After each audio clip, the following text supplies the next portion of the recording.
বিসমিল্লাহির রহমানির রহিম। সমস্ত প্রশংসা সেই মহান আল্লাহ পাকের এবং লক্ষ কোটি দরুদ ও সালাম বিশ্ব নবীর উপর। বিশ্বের সকল মানব জাতিকে আন্তরিক সালাম। আসসালামু আলাইকুম রহমাতুল্লাহি বরকাতুহু। ইসলাম ধর্ম কিসের উপর ভিত্তি করে প্রতিষ্ঠিত? ইসলাম শব্দের অর্থ শান্তি। ইসলাম শব্দের অর্থ আত্মসমর্পণকারী।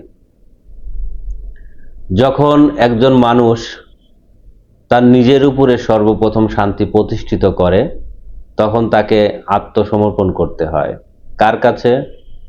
যে মানুষ সতের জীবন ধরে, যে মানুষ পূর্ণ পবিত্রতা এবং যে মানুষ সেই শান্তির বার্তাবাহক হিসেবে কাজ করে, ঠিক সেই মানুষের উপরে আত্মসমর্পণ করলে এবং তার কাছ থেকে পথ নিলে আপনি সেই শান্তি নিজের উপরে প্রতিষ্ঠা করতে পারবেন।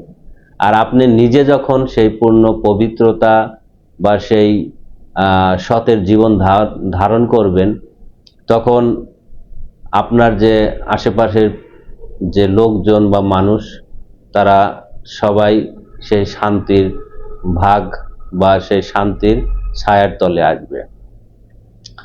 ধর্ম ধর্ম শব্দের অর্থ ধারণ করা। তো একটি মানুষ তার সর্বপ্রথম দিক নির্দেশনা হবে যে আমি কি ধারণ করতে চলেছি, আমি এই মানব জীবন দ্বারা কি ধারণ করব।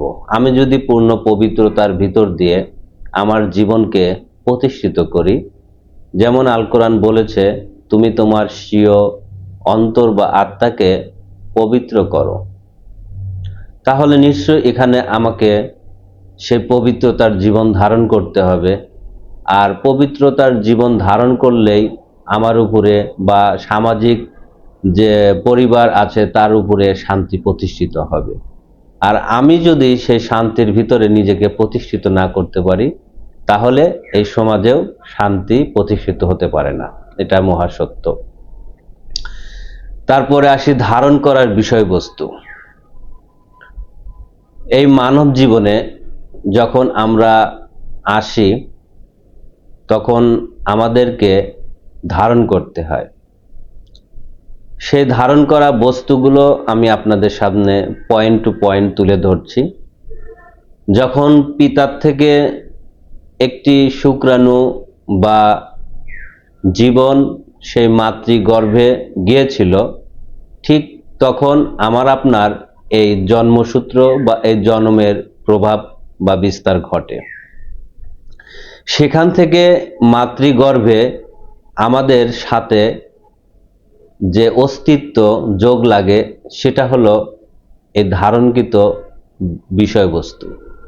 ওখান থেকে আমরা যখন এই মাতৃগর্ভে থেকে যখন দুনিয়াতে নেমে আসলাম, প্রকাশ যে প্রকৃতি আমরা দেখতে পাই, সেই অনুযায়ী আমি আপনাদের পয়েন্টগুলো তুলে ধরছি।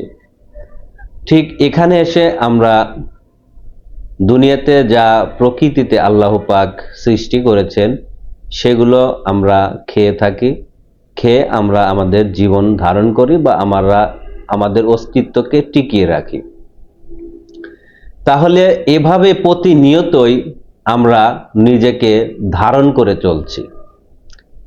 দুনিয়াগত শিক্ষার বিষয়গুলো দেখেন, আমরা নিজেকে শিক্ষিত করার জন্য বিভিন্ন স্কুল কলেজে আমরা লেখাপড়া করি, সেই শিক্ষাকে আমরা ধারণ করি, সেই জ্ঞানগুলোকে আমরা ধারণ করি। ঠিক ধর্ম এমনই বিষয়বস্তু। ধর্ম আত্মতত্ত্ব, আত্মিক জগতের বিষয়বস্তু। কারণ আমরা ধর্ম মানব পরবর্তী জন্মে যাওয়ার জন্য। এটা দুনিয়াগত বিষয়বস্তু নয়, এটা হলো আমাদের পরবর্তী যে স্থায়ী যে জন্ম, সেই জন্মে যাওয়ার জন্য আমরা কি করব? ধারণ করব। এবার কি ধারণ করতে হবে? এবার আসি মূল পয়েন্টে।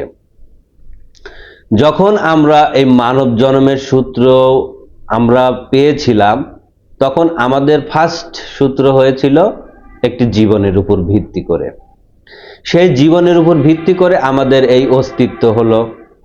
সেই অস্তিত্বকে টিকিয়ে রাখার জন্য আমরা প্রকৃতিতে আল্লাহ পাক যা সৃজন করছে সেগুলো আমরা খেয়ে পড়ে আছি। সুন্দরভাবে বেঁচে থাকার জন্য যা প্রয়োজন আল্লাহ তাই সৃজন করেছে। ঠিক ধর্ম মানার ভিতর দিয়ে আমি যদি পরবর্তী কোনো জীবনে যেতে চাই, তাহলে আমাদের ভিতরে অসংখ্য প্রকার জীবন আমরা ধারণ করি। মানে প্রকৃতিতে যা কিছু আছে তা কিন্তু আমরা আমাদের শরীরের সাথে, দেহের সাথে যোগ করি। যেমন আমরা খাই, খাওয়ার ভিতর দিয়ে সেই সৃষ্টিগুলো প্রকৃতিভাবেই আমাদের ভিতরে উঠে আসে। আবার আমাদের মা খেয়েছিল, সেই মায়ের থেকে আমরা আমাদের দেহের সাথে সেই প্রকৃতিভাবে এগুলো আমাদের সাথে যোগ লেগেছিল। ঠিক এমনি ভাবে আমাদের এই ধারণকৃত একটি পূর্ণ মানব জীবন আমরা পেয়েছিলাম। এখন এখান থেকে যদি আমরা নির্দিষ্ট একটি জীবনকে ধারণ করতে না পারি, কারণ ধর্ম মানেই ধারণ করা, আর ধারণ করার উদ্দেশ্য হলো পরবর্তী আমি একটি জীবন পাবো, আর সেই জীবনটা হবে স্থায়ী জীবন বা অনন্তকালের একটি জীবন। এবার আসি যে এই আল্লাহর সৃষ্টির জগতের ভিতরে সবচেয়ে ভালো, সুন্দর এবং মানসম্মত জীবন কোনটা, সেটা দেখতে গেলে দেখা যাবে এটা এই মানব জীবন। কারণ আল্লাহর সৃষ্টির জগতের ভিতরে মানুষ জ্ঞানী, মানুষ পবিত্র, এটা আল কোরআনই বলেছে। তাহলে আমরা এই মানব জীবন দ্বারা বুঝি যে এই মানব জীবন সকল শান্তির মূল উৎস। তাহলে এই মানব জীবনকে যদি আমরা ধারণ করতে পারি, তাহলে নিশ্চয়ই সেটা ধারণ করার জন্য আমাকে একজন টিচারের কাছে বা শিক্ষকের কাছে যেতে হবে, যে শিক্ষক এই মানব জীবনকে, মানব আত্মাকে ধারণ করেছে। যেমন আমাদের ধর্মগুরু আছে, অতীত থেকে আমরা ধর্মগুরু পেয়েছি। এক একটি কালের বা নির্দিষ্ট সময়ে আমাদের ধর্মগুরুরা এসেছিল এই মানব জাতিকে উদ্ধার করার জন্য। তো সেখান থেকে আমরা বুঝতে পারি যে এরা পথ প্রদর্শক, এরা এই মানব জাতিকে উদ্ধার করার জন্য বা একটি নির্ধারিত ধারণকৃত জীবনের উপর প্রতিষ্ঠিত করার জন্য তাদেরকে দিক নির্দেশনা প্রদান করেছে। কারণ একটি শিক্ষক বা টিচার যখন সেই জীবনের উপর প্রতিষ্ঠিত হয়, জ্ঞান লাভ করে, ধারণ করে, তখন কিন্তু তার অনেক পরিশ্রম, অনেক কষ্টের ভিতর দিয়ে সেটাকে ধারণ করতে হয়। আর সাধারণ যারা আম মানুষ, যারা পড়ালেখা জানে না বা সেই বিষয়ে যাদের জ্ঞান নেই, তারা কিন্তু ইচ্ছা করলেই সেই রাস্তায় ধাবিত হতে পারে না। তাই একজন পথ প্রদর্শক দরকার বা প্রয়োজন হয় অবশ্যই। তাহলে আমরা এখান থেকে বুঝতে পারলাম যে যদি আমি মানব জীবন ধারণ করতে চাই, তাহলে আমাকে মানবাত্মার প্রয়োজন, আর মানবাত্মা যে অর্জন করেছে সেই শিক্ষকের কাছে আমাকে যেতে হবে, ইসলাম ধর্ম। তাহলে এবার আপনারা মূল পয়েন্ট টু পয়েন্ট বোঝেন যে ইসলাম শব্দের অর্থ শান্তি, আর শান্তি প্রতিষ্ঠিত হয় মানবাত্মার উপরে। কারণ মানবাত্মা হলো পূর্ণ পবিত্র একটি আত্মা, যে আত্মার ভিতর কোনো অহংকার, কোনো কুকামনা, কুবাসনা, পরনিন্দা, হিংসা, খুনাখুনি, রাহাজানি, মাস্তানি এগুলো চলে না। মানবাত্মা মানে উদার মনের একজন মানুষ হতে হবে, তাকে পবিত্র একজন মানুষ হতে হবে। তাহলে সেই মানবাত্মা ধারণ করার বিষয় কিন্তু এই ইসলাম দিক নির্দেশনা। আর ইসলাম ধর্মের প্রচারকারী, প্রতিষ্ঠাকারী আমাদের নবী হযরত মুহাম্মদ সাল্লাল্লাহু আলাইহি সাল্লাম। এবার অনেকেই মনে করে যে ইসলাম ধর্ম আসলে লম্বা দাড়ি, লম্বা টুপি, জুব্বা বা পাঞ্জাবির ভিতরে প্রতিষ্ঠিত, মানে লেবাসধারী আর কি।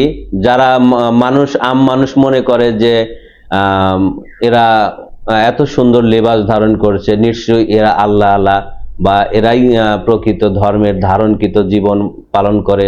বিষয়টা এমন নয়। ইসলাম ধর্ম দাড়ির টুপির ভিতরে প্রতিষ্ঠিত নয়। ইসলাম ধর্ম হলো মানবতার ধর্ম, মানবাত্মা ধারণ করার ধর্ম, এবং নিজের উপরে যেন শান্তি প্রতিষ্ঠিত হয়, আপনি যেন সেই পূর্ণ পবিত্র একটি জীবন ধারণ করতে পারেন, একটি নফসকে পরিশুদ্ধ করতে পারেন, সেই বিষয় নিয়ে এই আল কোরআন বা ইসলাম ধর্মের মূল গাইডলাইন যেটা আল কোরআন, এটা কাজ করে চলছে। যেটা 1500 বছর বা 1450 বছর আগে বিশ্বনবীর মারফতে প্রতিষ্ঠিত হয়েছে। তাহলে ইসলাম ধর্ম আমাদেরকে যেভাবে দিক নির্দেশনা প্রদান করে, তার মূল গাইডলাইন আল কোরআন যদি আমরা ফলো করি, আমরা যদি দেখি, তাহলে দেখবেন যে ইসলাম ধর্ম এই মানব অস্তিত্বকে কায়েম করার জন্য পথ প্রদর্শক হিসাবে কাজ করে গেছে। তাহলে নিশ্চয়ই আপনি যদি কোরআনকে না বোঝেন, কিভাবে এই মানবাত্মাকে পূর্ণ পবিত্র করতে হবে, কিভাবে আমাকে স্থায়ী জীবনে যেতে হবে ধর্ম মানার ভিতর দিয়ে, তাহলে নিশ্চয়ই আপনাকে একজন পথ প্রদর্শকের কাছে যেতে হবে, যে পথ প্রদর্শক আবার সত্য হতে হবে। যদি সে শুধু বাহ্যিক দিক দিয়ে সে নামধারী হলো, তার লম্বা জামা হলো, তার বড় দাড়ি হলো, টুপি হলো, তার ভিতরে যে সেই আত্মা পবিত্র করার যে জ্ঞান ধ্যান আছে, এটা না। আপনাকে যাচাই করতে হবে যে কোন পথটা আপনার জন্য সঠিক, কোন ব্যক্তিটা আপনার জন্য সঠিক। কারণ বর্তমান ইসলাম ধর্মের ভিতরে অসংখ্য প্রকার গুরু আছে যারা বিভিন্ন তরিকাকে প্রতিষ্ঠিত করেছে, কিন্তু দেখেন বিশ্বনবীর সময় কোনো তরিকা ছিল না, এবং আল কোরআন বা ইসলাম ধর্ম প্রতিষ্ঠিত একমাত্র আল কোরআনের উপরে ভিত্তি করে। ইসলাম ধর্মের মূল দলিল বা গ্রন্থ হলো আল কোরআন। সেই আল কোরআন থাকতে কেন এই নামে নামে তরিকা করা হলো, এটা একটা ভুল। আর বিভিন্ন ধর্মের ভিতরে যান, দেখবেন মানে গুরুর কাছে যান, দেখবেন একজন আর একজনকে মানে না। তাহলে ইসলাম ধর্মের ভিতরে এত ভাগ হলো কেন? আর আরো একটা পয়েন্ট আমি তুলে ধরছি, ইসলাম শব্দের অর্থ যেহেতু আত্মসমর্পণকারী, তাহলে একজন হিন্দু ইসলাম হতে পারে, একজন খ্রিস্টানও ইসলাম হতে পারে, একজন বৌদ্ধ ইসলাম হতে পারে। আর তাই বলে যে তার সেই লম্বা দাড়ি রাখতে হবে, লম্বা টুপি পরতে হবে, লম্বা পাঞ্জাবি পরতে হবে বা জুব্বা পরতে হবে, বিষয়টি এমন নয়। বিষয়টি আল কোরআন আমাদের কিভাবে সেই জীবনকে ধারণ করতে বলেছে, কিভাবে আমরা পবিত্র জীবন ধারণ করব, তার জন্য কিন্তু পুঙ্খানুপুঙ্খানুভাবে আল কোরআন আমাদেরকে বলেছে যে তোমরা এইভাবে নিজেকে পূর্ণ পরিষ্কার ভাবে পথ চলো। তাহলে এখানে আমাদের দাড়ি টুপি এগুলো কোনো বিষয় নয়। আমাদের সৎ পথে চলতে হবে, সত্য কথা বলতে হবে। আমাদের সালাত কায়েম করার যে বিষয়বস্তু রয়েছে, এখানেও মানুষের কিছু ভ্রান্ত ধারণা, এই বিষয়ে আমি অন্য একটি ভিডিওতে আপনাদের সামনে তুলে ধরবো যে সালাত কায়েম করার মূল বিষয়বস্তু কি। কারণ আল কোরআনে 5 ওয়াক্ত সালাত কায়েম করা বা এই নামাজের কথা কোথাও নেই। সকাল থেকে সন্ধ্যা পর্যন্ত স্বীয় রবের ইবাদত করো, এটা আল কোরআনে আছে। আর কিভাবে সেই সর্বক্ষণিক সালাতের ভিতরে থাকা যায়, যেটা কোরআনিক ভাষায় দায়মি সালাত বলা হয়েছে, এই বিষয়টি নিয়ে আপনাদের সাথে খোলামেলা আমি আলোচনা করব ইনশাল্লাহ। তো যাই হোক, আমি সমস্ত যুক্তি বা লজিক আপনাদের সামনে তুলে ধরব যে কিভাবে ইসলাম ধর্ম কিসের উপর ভিত্তি করে প্রতিষ্ঠিত হয় বা হয়ে থাকে। মোটামুটি আপনাদেরকে একটি ধারণা দিলাম। যদি আমার এই ভিডিওটি ভালো লাগে তবে লাইক কমেন্ট শেয়ার করুন। অবশ্যই আমার ইউটিউব চ্যানেলটি সাবস্ক্রাইব করে পাশে থাকুন। আর সবাইকে আমার শান্তির বাণী। আসসালামু আলাইকুম ওয়া রাহমাতুল্লাহি ওয়া বারাকাতুহু।